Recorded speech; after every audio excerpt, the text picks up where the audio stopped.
মতুয়া দলিত এবং একটা বড় অংশ বিরাট অংশ হচ্ছে মুসলমান, যাদেরকে এরা গোড়া থেকে দ্বিতীয় শ্রেণীর নাগরিক বলেই মনে করে আরএসএস, এবং তাদের গোড়া থেকেই লক্ষ্য ঘোষিত লক্ষ্যই হচ্ছে তারা এই মুসলমানদেরকে দ্বিতীয় শ্রেণীর নাগরিক হিসেবে মনে করে, এবং সেটাকেই তারা ভারত রাষ্ট্রের ক্ষেত্রে সে তারা তাদের যে তথাকথিত হিন্দু রাষ্ট্র সেটার দিকে তারা নিয়ে যাওয়ার জন্য এই এসআইআর হচ্ছে তাদের একটা গুরুত্বপূর্ণ পদক্ষেপ।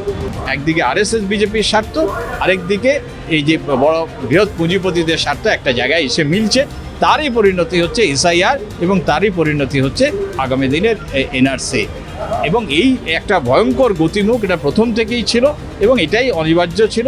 পরিকল্পিতভাবে দলিত, সংখ্যালঘু মুসলমান এবং মহিলা এদেরকে এদের ভোটাধিকার কেড়ে নেওয়া, শ্রমজীবী মানুষের একটা বড় অংশের ভোটাধিকার কেড়ে নেওয়া, এইটা ছিল তাদের গোটাটার পেছনে ষড়যন্ত্র। দীর্ঘদিনের প্রতিবাদ সভা আমরা দেখলাম, কিন্তু তারপরেও একাধিক যোগ্যর নাম বাদ গেল, কি বলবেন?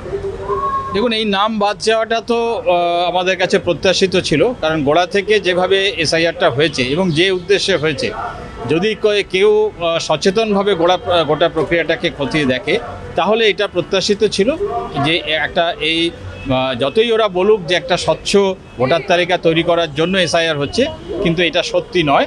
আসলে একটা পরিকল্পিতভাবে দলিত, সংখ্যালঘু মুসলমান এবং মহিলা এদেরকে এদের ভোটাধিকার কেড়ে নেওয়া, শ্রমজীবী মানুষের একটা বড় অংশের ভোটাধিকার কেড়ে নেওয়া, এইটা ছিল তাদের গোটাটার পেছনে ষড়যন্ত্র। এই ষড়যন্ত্রের দুটো দিক আছে। প্রথমত, যে আমাদের এখানে এখন রাষ্ট্র ক্ষমতায় কারা রয়েছে, সেটা বিজেপি, আরএসএস। আপনারা যদি আরএসএসের দর্শনটা দেখেন, যে বাঞ্চ অফ থটস বলে আরএসএসের গোলওয়ার্কার, যিনি ওদের যে তাত্ত্বিক একজন প্রধান নেতা, তার বই যদি পড়েন, সেখানে আপনারা দেখবেন যে সেখানে পরিষ্কার বলা আছে যে তারা সর্বজনীন ভোটাধিকারের পক্ষে নয়। কখনোই আরএসএস সর্বজনীন ভোটাধিকারের পক্ষে ছিল না, আজও নয়। তাদের বক্তব্য হচ্ছে যে ভারতবর্ষের যে সনাতন ধর্ম বা যে বর্ণাশ্রম প্রথা, তার পক্ষে। তারা এটা মনে করে যে উচ্চ বর্ণের যারা ব্রাহ্মণ, যারা ব্রাহ্মণ্যবাদী চিন্তাকে যারা মানে জোর দেয়, যারা কাজের ক্ষেত্রে পালন করে, তাদের এই একমাত্র সরকার পরিচালনা, রাষ্ট্র পরিচালনায় অধিকার আছে। তারা এটা মনে করে না যে দলিতরা, মহিলারা বা যাদের শিক্ষা বা তাদের মতে যাদের মানে শিক্ষা দীক্ষা ইত্যাদি কম, তারা রাষ্ট্র পরিচালনা তাদের অধিকার থাকা উচিত নয়। ঠিক এই চিন্তা থেকে আজকে দেখবেন যে যাদের নাম বাদ যাচ্ছে, তারা হচ্ছে এরকমভাবে প্রান্তিক মানুষ, শ্রমজীবী মানুষ। তারা অধিকাংশই দেখবেন মতুয়া দলিত এবং একটা বড় অংশ বিরাট অংশ হচ্ছে মুসলমান, যাদেরকে এরা গোড়া থেকে দ্বিতীয় শ্রেণীর নাগরিক বলেই মনে করে আরএসএস, এবং তাদের গোড়া থেকেই লক্ষ্য ঘোষিত লক্ষ্যই হচ্ছে তারা এই মুসলমানদেরকে দ্বিতীয় শ্রেণীর নাগরিক হিসেবে মনে করে, এবং সেটাকেই তারা ভারত রাষ্ট্রের ক্ষেত্রে তারা তাদের যে তথাকথিত হিন্দু রাষ্ট্র সেটার দিকে তারা নিয়ে যাওয়ার জন্য এই এসআইআর হচ্ছে তাদের একটা গুরুত্বপূর্ণ পদক্ষেপ। এটার পেছনে আরও একটা বড় কারণ আছে, যে কেন এখানকার যারা বড় বড় পুঁজিপতি বা যারা রাষ্ট্রটা পরিচালনা করে, যে যাদের টাকায় রাষ্ট্রটা রাষ্ট্র ক্ষমতাটা যারা চলছে, পেছন থেকে যারা টাকাটা ঢালে এই আরএসএস, বিজেপি বা রাজনৈতিক দলগুলো, তারা কেন এটাকে মানবে? তার কারণ হচ্ছে, আপনারা দেখুন যে আসামের অভিজ্ঞতাটা আপনাদের সামনে রয়েছে। আসামে যে এনআরসি করে 19 লক্ষ মানুষের নাম বাদ গেছে, এবং তারা এখন তাদের অবস্থাটা কি? তারা হচ্ছে রাষ্ট্রের কোনো ধরনের অধিকারহীন এক ধরনের মানুষ। তারা রাষ্ট্র থেকে কোনো ধরনের কোনো সাহায্য, সহযোগিতা, কোনো অধিকার তারা ভোগ করে না। ঠিক একই রকমভাবে আমাদের এখানে এসআইআরটা হচ্ছে এনআরসি করার জন্য, অর্থাৎ যে নাগরিক পঞ্জি তৈরি করবে, তার জন্য সমস্ত কাগজপত্র তালিকায় তারা এইভাবে তৈরি করলো। এই যে একটা এনআরসি করে একটা বড় অংশ মানুষের যে ভোটাধিকার এবং নাগরিকত্ব কেড়ে নেবে, সেইটার একটা জমি তৈরি হলো, এবং এই যাদের এই নাগরিকত্ব কেড়ে নেবে, ভোটাধিকার কেড়ে নিল, এর পরের ধাপেই হচ্ছে যাদের নাগরিকত্ব কেড়ে নেবে, এবং সেটা হবে তারা হবে সস্তার মজুর। তাদের অন্য কোনো অধিকার থাকবে না। তাদের শ্রম বিক্রি করা ছাড়া, এবং অত্যন্ত সস্তায় শ্রম বিক্রি করা ছাড়া তাদের কোনো উপায় থাকবে না। ভারতবর্ষের যে যত এবং দেশি বিদেশি যত বৃহৎ পুঁজিপতি রয়েছে, বড় বড় কলকারখানা, খনি যাদের নিয়ন্ত্রণে রয়েছে, তারা এই সস্তার মজুরকে ব্যবহার করবে এবং তাদের মুনাফাকে আরও অনেক বেশি বাড়িয়ে নিয়ে যাবে। এই দুটো মানে যে স্বার্থ, একদিকে আরএসএস বিজেপির স্বার্থ, আরেকদিকে এই যে বড় বৃহৎ পুঁজিপতিদের স্বার্থ একটা জায়গায় এসে মিলছে, তারই পরিণতি হচ্ছে এসআইআর এবং তারই পরিণতি হচ্ছে আগামী দিনের এনআরসি।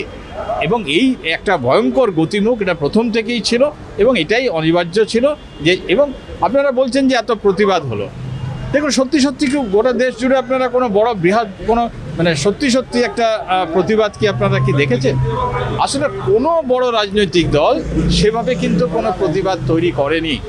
আমাদের এখানে ধরুন পশ্চিমবাংলার কথা বা আপনি যদি আসামে যখন এনআরসি হয়েছে তখনও দেখুন যে কোনো বড় রাজনৈতিক দল কিন্তু কোনো প্রতিরোধ করেনি। 19 লক্ষ লোক নাগরিকত্বহীন হয়ে সেখানে পড়ে রয়েছে সস্তার মজুর হয়ে। এবার এখানেও দেখুন যে এখানেও ধরুন আমাদের এখানে বড় দল যেগুলো, যে বিজেপির কথা বাদই দিন, বিজেপি তো এটার পক্ষে, তারা এটাকে সংগঠিত করছে এটার পক্ষে প্রথম থেকে। সিপিএমের মতো রাজনৈতিক দল মানুষের সঙ্গে যে কত বড় বিশ্বাসঘাতকতায় সিপিএম করলো। সিপিএম এখানে 34 বছর ক্ষমতায় ছিল, তারপরেও তাদের যথেষ্ট বড় একটা সংগঠন রয়েছে, মানুষের মানে এই পশ্চিমবাংলার মানুষের একটা বাম এবং গণতান্ত্রিক চেতনা রয়েছে। সেই সমস্ত জায়গা থেকে সিপিএম বা গোটা বামফ্রন্টমুক্ত সমস্ত দলগুলো এটা ভয়ঙ্কর একটা বিশ্বাসঘাতকতা মানুষের সঙ্গে করলো। তারা কোনো বিরোধিতা তো করলোই না, কার্যক্ষেত্রে তারা এসআইআরের পক্ষে জনমত তৈরি করেছে। বহু এলাকাতে তারা এসআইআর করার জন্য সাহায্য করেছে এবং মানুষকে ফর্ম ফিল আপ করে দিয়ে এবং পাড়ায় পাড়ায় প্রচার করে যে এসআইআরটা দ্রুত এনুমারেশন ফর্ম ফিল আপ করে জমা করে দিন ইত্যাদি প্রচার করে, এবং তারা কার্যত এবং বিজেপি এবং রাষ্ট্রশক্তির পক্ষে তারা কাজ করেছে। এই যে বিশ্বাসঘাতকতা, আপনি তৃণমূল এখানকার শাসক দল, তারা মুখে প্রচুর বিরোধিতা করেছে, তারা পাড়ায় পাড়ায় তারা আসলে ভোট বাক্স ভরার জন্য, কিন্তু কার্যত ক্ষেত্রে নিজেদের প্রশাসনের সম্পূর্ণ সহযোগিতা তারা কিন্তু মানে এই এসআইআরটা করার জন্য দিয়েছে। এবং তারা যে অন্য যে বিরোধিতা বা যে আন্দোলনগুলো তৈরি করার সম্ভাবনা ছিল সেগুলোকে তারা দানা বাঁধতেই দেয়নি। তারা একই সঙ্গে তারা শাসক আবার একই সঙ্গে বিরোধী ভূমিকা পালন করে আন্দোলনগুলোকে তারা নষ্ট করেছে এবং তারা কার্যক্ষেত্রে সত্যি কোনো প্রতিরোধ তৈরি করেনি, যার ফলে ধরুন গোটা দেশ জুড়ে সেই অর্থে কিন্তু কোনো প্রতিরোধ তৈরিই হয়নি। এবং আপনি বিহারের ক্ষেত্রে দেখুন, যেই মাত্র বিহারে এসআইআরটা শেষ হলো সমস্ত রাজনৈতিক দল দৌড়ালো ভোটের জন্য, কারণ তারপরে ভোটটা হয়ে গেল। যার ভোটাধিকার নেই রাজনৈতিক দলের ভোট পার্টিগুলোর তো তার কোনো মূল্য নেই তার কাছে। এখানেও দেখবেন ঠিক তাই হবে, এই যে 7-10 দিনের মধ্যে এখানে ভোট ঘোষিত হবে, এই যাদের নাম বাদ গেল তাদের কি হলো না হলো, কোথায় তারা গেল, কেউ তার খোঁজও নেবে, কারণ যার ভোটাধিকার নেই তার কাছে রাজনৈতিক দলগুলোর কোনো মূল্য নেই। তারা এইভাবে ঠিক একই রকমভাবে এইভাবে তাদেরকে ফেলে দিয়ে তারা নিজেদের ভোট বাক্সের জন্য তারা দৌড়বে। এই যে ভয়ঙ্কর একটা আতঙ্ক যন্ত্র, দেখুন আপনি সব দিক দিয়ে পুরো সংখ্যাটা এখনও পর্যন্ত যা পাওয়া যাচ্ছে একটা ভয়াবহ সংখ্যা। ঠিক বিজেপি যেরকমভাবে বলেছিল সংখ্যাটা সেরকম কোটির উপরে চলে যাচ্ছে। 58 লক্ষ তো প্রথমেই চলে গেছে। সেই 58 লক্ষর মধ্যে আপনি দেখবেন যে যারা মারা গেছে বা যাদের ডুপ্লিকেট যদি বাদ দেন, তার 30 লক্ষ ভোটার যারা অন্য জায়গায় চলে গেছে এবং বলছে নিখোঁজ। এই 30 লক্ষ ভোটারের নাম তুমি তাদের সম্মতি ছাড়া কেটে দিতে পারো? আমি যদি অন্য জায়গায় রয়েছি, আমার বাড়ির ছেলেমেয়েরা, আমাদের বাড়ির ছেলেমেয়েরা, হাজার ছেলেমেয়ে অন্য জায়গায় তারা চাকরি করছে, তারা সেখানে কাজের সূত্রে গেছে বা বিদেশে গেছে, তারা আসতে পারেনি, তাদের নাম কাটা হয়ে যাবে তাদের সম্মতি ছাড়া? এটা আত্মপক্ষ সমর্থনের সুযোগ ছাড়া কারো বিরুদ্ধে শাস্তিমূলক ব্যবস্থা নেওয়া যায়? 30 লক্ষ নাম তো ওইখানেই চলে গেল। তারপরেও আজকে আমরা শুনছি যা লক্ষ নাম, 60 লক্ষর উপরে এখনও অ্যাডজুডিকেশনে রয়েছে, বিচারাধীন। এবং গোটা ভারতবর্ষের থিঙ্ক ট্যাঙ্ক, মানে যারা সাধারণ মানুষের বিরুদ্ধে যে থিঙ্ক ট্যাঙ্ক, তারা কিন্তু এখানে কাজ করেছে এবং যাতে আন্দোলন প্রতিবাদটা দানা বাঁধতে না পারে আমরা টুকরো করে দিচ্ছে। যে এখন কি হবে, এখন একটা অংশের মানুষের নাম উঠে গেল, এবার তারা সরে যাবে আন্দোলন থেকে।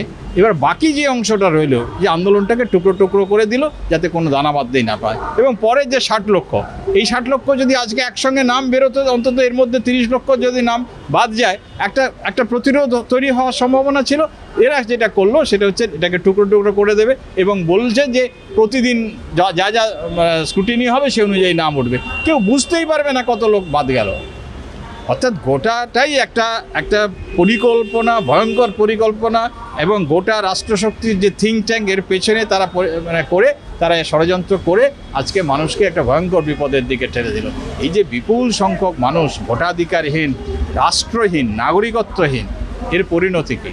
এরা একটা সস্তা শ্রমিক হবে।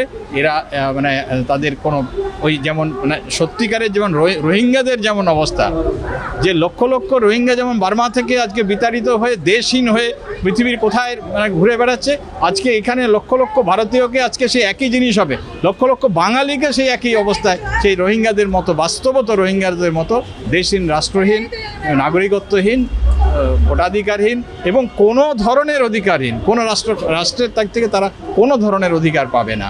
সেই এরকম লক্ষ লক্ষ বাঙালিকে এইভাবে ভয়ঙ্কর যে স্বাধীনতার পরে, দেশভাগের পরে আবার নতুন করে যে বাঙালি এত বড় বিপদ, মানে অকল্পনীয় একটা বিপদের সম্মুখে কিন্তু বাঙালিরা রয়েছে। এবং আপনারা দেখেছেন যে পরিযায়ী শ্রমিক হিসেবে বাঙালিরা যখন অন্য রাজ্যে কাজ করতে যাচ্ছে, সেখানে তারা নিপীড়িত হচ্ছে, মারধর হচ্ছে, খুন হয়ে যাচ্ছে। এরপরে কি হবে? এরপরে তো পৃথিবীর যে ভারতবর্ষের যেখানে তারা যাবে সেখানে একই অবস্থা হবে, কারণ তাদের তো কোনো আর পরিচয় রইল না। এখন তো তারা ভারতীয়, এখন তারা বাঙালি পরিচয় রয়েছে, কিন্তু এরপরে তো তাদের নাগরিকত্বহীন, অধিকারহীন মানুষ, তাদেরকে তো মানে পেটানোটা মানে একবার জায়েজ হয়ে যাবে যে পেটানোর মানে তারা তো রাষ্ট্রের কাছ থেকে কোনো সাহায্য পাবে না। এই যে ভয়ঙ্কর একটা আগামী দিন, আমরা খুবই উদ্বিগ্ন। আমরা সে কারণে এখানে আজকে প্রতিবাদ সভা করছি। আমরা এটা মনে করি যে যাদের নাম বাদ গেছে তাদেরকে রক্ষা করার অত্যন্ত গুরুত্বপূর্ণ দায়িত্ব হচ্ছে যাদের নাম আছে। যে ভারতবর্ষের যে ব্যাপক সংখ্যাগুরু, যে জন্মসূত্রে যারা হিন্দু, তাদের দায়িত্ব হচ্ছে সংখ্যালঘু মুসলমানদেরকে রক্ষা করা। এই দায়িত্বটা তাদের, কারণ এখানে ধরুন গোটা ভারতবর্ষের হিসেবে যদি দেখেন 14% হচ্ছে মুসলমান আর 80% হচ্ছে হিন্দু।